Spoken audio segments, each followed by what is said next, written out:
నమస్తే, welcome to our channel. Senior journalist Damu Balaji గారు ఉన్నారు, వారితో మాట్లాడదాం. సార్ నమస్తే. సార్, రేవతి భర్త శ్రీతేజ్ వాళ్ళ ఫాదర్ భాస్కర్ గారు మాట్లాడుతూ అల్లు అర్జున్ టీం నన్ను బెదిరించింది అని ఆరోపిస్తున్నారు సార్. సో నిజంగానే అల్లు అర్జున్ టీం బెదిరించిందా ఆయన? అలాంటి వార్తలు వస్తున్నాయి కానీ ఆయన వీడియో నేను చూశానండి. ఆయన వీడియోలో విలేకరిది ప్రశ్న, ఆమె యాంకరు మహిళా యాంకర్ అడిగారు, ఇట్లా అల్లు అర్జున్ ఫ్యాన్స్ లేకపోతే వాళ్ళ మేనేజర్లు నిన్ను బెదిరిస్తున్నారంట కదా మీడియా ముందు రావద్దని అనే ఆయన అడిగితే అదేమి లేదండి, వాళ్ళు డే 1 నుంచే జరిగిన మరుసటి రోజు నుంచే అల్లు అర్జున్ మేనేజర్లు హాస్పిటల్కి వస్తున్నారు, వాళ్ళే అన్నీ చూసుకుంటున్నారు, నాకు అండగా నిలబడుతున్నారు, వాళ్ళ తప్పేమీ లేదు అనేది ఆయన క్లియర్గా ఆ వీడియోలో చెప్పాడు. ఇది రేవంత్ రెడ్డిని సపోర్ట్ చేస్తూ అల్లు అర్జున్ వ్యతిరేకించే ఒక ఛానల్లోనే వచ్చింది ఆ వీడియో. ఆ వీడియో నేను చూసాను. ఆ వీడియోలో ఆయన క్లియర్గా ఏం చెప్తున్నానంటే, నన్ను అల్లు అర్జున్ టీం ఎప్పుడు బెదిరించట్లేదు, వాళ్ళే చూసుకుంటున్నారు యాక్చువల్గా డే 2 నుంచి. ఆ తర్వాత రేవంత్ రెడ్డి సార్ కూడా నాకు హెల్ప్ చేస్తున్నారు అనేది ఆయన మాట్లాడారు. రెండవ అంశం వాళ్ళు ఆమె అడిగింది ఏంటంటే, మీకు డబ్బులు 25 లక్షలు ప్రకటించి కూడా మీకు ఇవ్వలేదని బయట ప్రచారం జరుగుతుంది కదా, మీకు అసలు ఇచ్చారా లేదా డబ్బులు అని అడిగితే, వాళ్ళు 10 లక్షలకు డీడీ వాళ్ళ మేనేజర్ తీసుకొచ్చి ఇచ్చారు, ఇంకా 15 lakhs కూడా తర్వాత ఇస్తామని చెప్పారు. అట్లాగే వైద్యానికి సంబంధించిన ఖర్చులు ఇప్పటి వరకు ఎంత అయింది, మీరు ఎంత పే చేశారు, ఎవరు పే చేస్తున్నారు అనేది కూడా ఆమె అడిగింది. సో దానికి కూడా అతను ఏం చెప్పాడంటే, మొన్నటి వరకు వాళ్ళే చూసుకున్నారు, నేను 50,000 మాత్రమే హాస్పిటల్కి పే చేశాను ఇప్పటి వరకు, మిగతంతా వాళ్ళ అల్లు అర్జున్ మేనేజర్లే చూసుకుంటున్నారు, వాళ్ళే డాక్టర్లతో మాట్లాడుకొని వాళ్ళే చూసుకుంటున్నారు.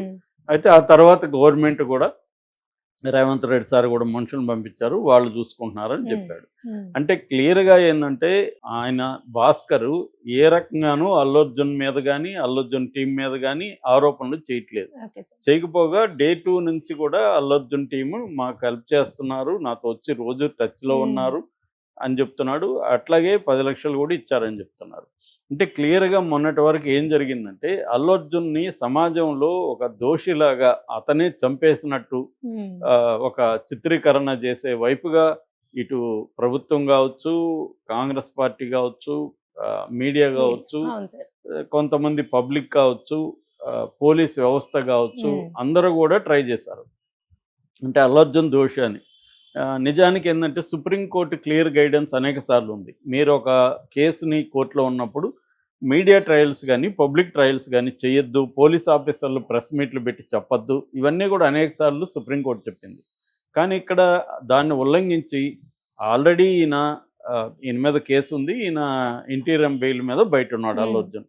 ఒకవేళ అల్లు అర్జున్ దోషాన్ని నిరూపించే ఆధారాలు, వీడియో ఆధారాలు కావచ్చు, ఇంకోటి లేఖలు కావచ్చు, ఇంకేమన్నా ఉంటే అది కోర్టుకు పెట్టి బెయిల్ క్యాన్సిల్ చేయించాలి. మామూలుగా చూడండి, కొత్త ఆధారాలు దొరికాయి, వీడియో వచ్చింది, అల్లు అర్జున్దే తప్పు ఉంది, బెయిల్ క్యాన్సిల్ చేయండి అని కోర్టులో, హైకోర్టులో కావచ్చు, లేదా హైకోర్టులో కుదరదు అనుకుంటే సుప్రీంకోర్టులో కావచ్చు, ఇట్లా బెయిల్ ఇవ్వడం కరెక్ట్ కాదు, ఆయన దోషం నిరూపించే ఆధారాలు మా దగ్గర కొత్తగా వచ్చాయి చూడండి అని పెట్టాలి. అవి పెట్టకుండా పబ్లిక్గా పోలీస్ ఆఫీసర్లు వచ్చి ఈ వీడియో చూడండి, మీరే తేల్చుకోండి, ఇదంతా ఎందుకు చేస్తున్నారు అంటే, క్లియర్గా కోర్టులో అల్లు అర్జున్ మీద పెట్టిన కేసులు నిలవదని వీళ్ళకి తెలుసు కాబట్టి కోర్టులో మనం ఏమీ నిరూపించలేం లీగల్గా అని చెప్పి పబ్లిక్గా అతన్ని దోషిగా మార్చేద్దాం అన్న యాంగిల్లోకి వెళ్ళిపోయినప్పుడు ఏం చేశారంటే, ఒకటి ఆ బాబుకి 25 లక్షలు ఇస్తామన్నారు, ఇవ్వలేదు అనేది ఒక ఆరోపణ. అట్లాగే వైద్యం ఖర్చులంతా మేం చేస్తున్నాం అని అల్లు అర్జున్ టీం ప్రకటించింది, కానీ గవర్నమెంట్ వెళ్ళి సివి ఆనంద్ వెళ్ళి మేమే చేస్తున్నాం అని ఆయన ప్రకటించారు. సో అంటే ఖర్చులు పెట్టట్లేదు, డబ్బులు అనౌన్స్ చేస్తాను ఇస్తానలేదు, అతన్ని పరామర్శించలేదు, ఈ యొక్క నెరేటివ్ని బలంగా తీసుకొచ్చారు జనాలు. ఎవరు కూడా, మీడియా కూడా ఇప్పటివరకు అతన్ని దగ్గరికి వెళ్ళి వీళ్ళు స్వయంగా ఇన్వెస్టిగేట్ చేయలేదు. గవర్నమెంట్ ఎలాగైతే అల్లు అర్జున్ అటాక్ చేయాలనుకున్నారో ఆ వెర్షనే పబ్లిక్గా మొత్తం అంతా వచ్చేసింది. ఇప్పుడు అల్లు అర్జున్ సమస్య ఏంటంటే, తను ఏమో వెళ్ళలేడు. ఎందుకు వెళ్ళలేడు? లీగల్గా ఈ కేసు కోర్టులో ఉంది, కండిషన్ బెయిల్ ఇచ్చారు. వెళితేమో మళ్ళీ వీళ్ళే అతన్ని ఇన్ఫ్లుయెన్స్ చేయడానికి వెళ్తున్నాడు అతనికి డబ్బులు ఇచ్చి కేసును మాఫీ చేసుకోవడానికి వెళ్తున్నాడు, వీళ్ళే మాట్లాడతారు, రేపు అవును. కోర్టులో కూడా అతను నెగిటివ్ అవుతుంది. అందుకని అతను అడ్వకేట్లు ఏం చెప్పారంటే మీరు ఎట్టి పరిస్థితుల్లో మీరు వెళ్ళొద్దన్న. దాంతో ఇంకా విధులేని పరిస్థితిలో తను వాళ్ళ నాన్నని కూడా పంపించాడు. నిజానికి ఇవంతా అబద్ధమని, ఇవన్నీ ఒక ప్లాన్డ్గా అల్లు అర్జున్ని క్యారెక్టర్ని అసాసినేట్ చేసి అల్లు అర్జున్ని దోషిగా నిలబెట్టి ఈ కేసులోనే కాదు అసలు మొత్తం అల్లు అర్జున్ లైఫే వేస్ట్ అన్నట్టుగా అతను ఆ యాక్టరే కాదని, అతను సినిమానే పనికిమాలిన సినిమా అని, పోలీసుల్ని భయంకరంగా చిత్రీకరిస్తున్నారు, ఆ సినిమాలో చూపించాడని, గుడ్డలిప్పు తీశాడని. నిన్న కూడా ఆయన ఎవరు తీన్మార్ మల్లన్న వెళ్ళి పోలీసులను అవమానించాడు, ఈ సినిమాని బ్యాన్ చేయండి అని, ఆ సీన్లంతా తొలగించాలని కూడా కంప్లైంట్. అంటే ఓవరాల్గా అల్లు అర్జున్ ఈవెన్ ఫిజికల్గా కూడా వాళ్ళ ఇంటి మీద దాడి చేసి ఏదో ఒక రకమైన డిమాండ్లు చేయడం. అంటే అల్లు అర్జున్ దోషి, అల్లు అర్జున్ వల్లే ఆమె చనిపోయింది, అల్లు అర్జున్ వల్లే ఆ బాబు అక్కడ ఉన్నాడు అన్న ఒక నెరేటివ్ని బలంగా ప్రజల్లోకి తీసుకెళ్ళి అల్లు అర్జున్ని ఒక దోషిలాగా పబ్లిక్లో నిలబెట్టాలా అనేది. అంటే ఇప్పుడు ఎప్పుడైనా కూడా ఒక రకమైన యుద్ధం అండి, యుద్ధం ప్రకటించినప్పుడు ఈ ఆయుధమే వాడాలి, ఈ ఆయుధం వాడకూడదు అనేది ఇంకా విచక్షణ ఉండదు. ఒకసారి యుద్ధం అంటూ డిక్లేర్ చేసినాక ఏ ఆయుధాన్నైనా ఉపయోగిస్తారు. శత్రువుకి హాని చేసే ఏ ఆయుధమైనా శత్రువుని హాని చేయాలి, శత్రువుని మ్యాక్సిమం గాయపరచాలి లేదా చంపేయాలి అనుకున్నప్పుడు ఇంకా ఈ ఆయుధం వాడాలి అదేమి ఉండదు. అందుకని నిజానికి అల్లు అర్జున్ ఆ కేసు గురించి మాట్లాడాలి కానీ అల్లు అర్జున్ సినిమా గురించి ఇప్పుడు పుష్పలో ఏమేమి ఉన్నాయి, సీన్లు ఉన్నాయి, 1000 రూపాయలు ఇచ్చి ముద్దు పెట్టమన్నాడు, ప్రతి సినిమాలో కూడా మనం డిజెక్ట్ చేస్తే ప్రతి సినిమాలో ఉంటాయి. పోలీసులను కొత్తగా ఇప్పుడు అవమానించడమేం కాదు, ఒక కరప్ట్ పోలీస్ ఆఫీసర్ని, క్రూయల్గా ఉండే పోలీస్ ఆఫీసర్ని హీరో ఎట్లా డీల్ చేస్తాడు అనేది అన్ని సినిమాల్లోనూ చిన్నప్పటి నుంచి బ్లాక్ అండ్ వైట్ సినిమాల దగ్గర నుంచి ఉన్నాయి. ఇది వరల్డ్ వైడ్ ఉన్న ఫ్యాన్ హాలీవుడ్లో ఉంది. అంటే ఇక్కడ పోలీసులు అనేవాళ్ళు వ్యక్తులు కాదు, స్టేట్కి రిప్రజెంటేటివ్. అంటే స్టేటు ప్రభుత్వంలో ఉన్న కరప్షన్కి వ్యతిరేకంగా ఒక విజిలెంట్ ఫిలిం అంటారు, ఒక తిరుగుబాటు చేయడం అనేది ఎప్పటి నుంచో ఉంది. అట్లాగే తను స్మగ్లర్గా వేస్తాడు కాబట్టి తనకు అవార్డు ఇవ్వకూడదు. అవార్డు ఇచ్చింది స్మగ్లర్కి కాదు, అతని ఆర్టిస్ట్కి, పెర్ఫార్మెన్స్కి అవార్డు ఇచ్చారు. అతను ఏ క్యారెక్టర్ అనేది ఇప్పుడు ఆస్కార్లో కూడా నెగిటివ్ క్యారెక్టర్ చాలా వాటికి అవార్డులు ఇస్తారు. నెగిటివ్ క్యారెక్టర్కి ఎందుకు ఇచ్చారంటే వాళ్ళ రూల్స్ అవి, వాళ్ళు పర్ఫార్మెన్స్కి ఇవ్వాలి తప్ప ఏ క్యారెక్టర్ అనేది వాళ్ళకి అనవసరం.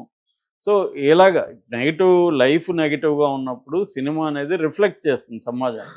ఆ నెగిటివ్గా ఉన్నప్పుడు స్మగ్లింగ్ ఏమి లేదా, అల్లు అర్జున్ స్మగ్లింగ్ని కనిపెట్టాడా, అల్లు అర్జున్ ఏమైనా స్మగ్లింగ్ చేస్తున్నాడా? సో స్మగ్లింగ్ అంటేనే రాజకీయ నాయకులు, పోలీసులు, స్మగ్లర్స్ ముగ్గురు కలిసి చేసే పని ఎప్పటి నుంచో జరుగుతుంది. ఎందుకంటే నేను నా తిరుపతి నేను చూస్తున్నా ప్రత్యక్షంగా, ఎప్పటి నుంచో చూస్తున్నా ఎర్రచందనం అనేది. నేను జైల్లో ఉన్నప్పుడు కూడా నా సెల్లో కూడా ఒక ఎర్రచందనం కూలి 3 నెలలు ఉన్నాడు. అతను తమిళ అతను ఎర్రచందనం తీసుకొని ఎక్కడో లోపల కొడితే బయటకు వచ్చి చేర్చే వ్యక్తి. సేమ్ అల్లు అర్జున్ లాంటి కూలి అతను. రోజుకి 600 ఇచ్చేవాళ్ళు అప్పట్లో అతనికి. సో అతను జైల్లో ఉన్నాడు. అలాగే చాలామంది ఉండేవాళ్ళు. సో ఇది దాన్నే కదా సినిమాలో చూపించారు. అదే సినిమాలో ఏంది, సమాజంలో జరుగుతున్న దాన్ని చూపిస్తారు, అది జరుగుతుందని.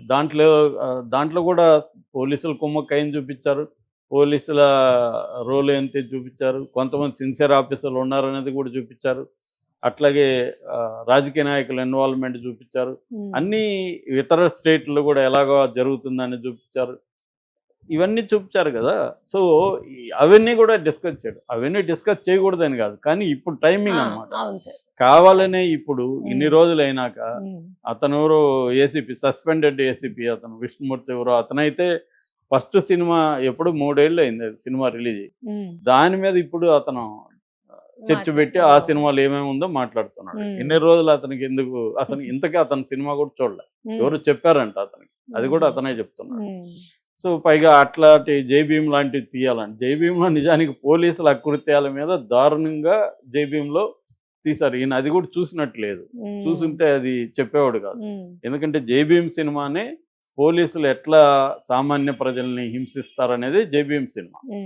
అన్యాయంగా ఎట్లా హింసిస్తారు, ఎట్లా కొడతారు పేద కులాలు పేదల్ని అనేదే జైభీమ్ సినిమా. అలాంటి సినిమాలు తీయలేదని ఆయన మాట్లాడుతున్నారు. సో అంటే ఇదంతా ఏంటంటే ఒక మీనింగ్లెస్గా ఇతని మీదకి వచ్చేసారు. ఇప్పుడు ఈ వీడియో ద్వారా ఏమైందంటే అసలు అల్లు అర్జున్ టీము భాస్కర్ని కానీ శ్రీతేజని కానీ డే 2 నుంచి కూడా రోజు వెళ్ళి పట్టించుకుంటున్నారు. ఎప్పుడైతే గవర్నమెంట్ డిసైడ్ అయిందో అల్లు అర్జున్ మీద చర్య తీసుకోవాలని, దోషిగా నిలబెట్టాలని అప్పుడు వీళ్ళు వెళ్ళారు. అప్పటి వరకు గవర్నమెంట్ వెళ్ళాల, అప్పటి వరకు గవర్నమెంట్ పట్టించుకోలే. ఫీజులు, హాస్పిటల్ ఫీజులు గవర్నమెంట్ కట్టలేదు, వీళ్ళే కడుతున్నారు అల్లు అర్జున్ టీం. ఎప్పుడైతే అల్లు అర్జున్ దోషిగా చేయాలనుకున్నారో వీళ్ళు ఎంటర్ అయిపోయి అన్ని మేము చేస్తున్నాం అనేది ఒక చూపించుకొని అసలు అల్లు అర్జున్ ఏం చేయాలి లేదు అనేది ఒకటి చూపించడానికి చేసే ప్రయత్నమే ఇది. అతను పాపం అరెస్ట్ అయిన రోజు కూడా మీడియాతో మాట్లాడాడు భాస్కర్. అతనికి భయం ఉంటుంది కదా ఏదైనా మాట్లాడాలంటే. అతను గవర్నమెంట్కి భయపడుతున్నాడు తప్ప, పోలీసులకు భయపడుతున్నాడు తప్ప అల్లు అర్జున్ టీం భయపడట్లేదు అనేది కొత్తగా వచ్చిన వీడియోలో తేలింది. Right sir, thank you sir.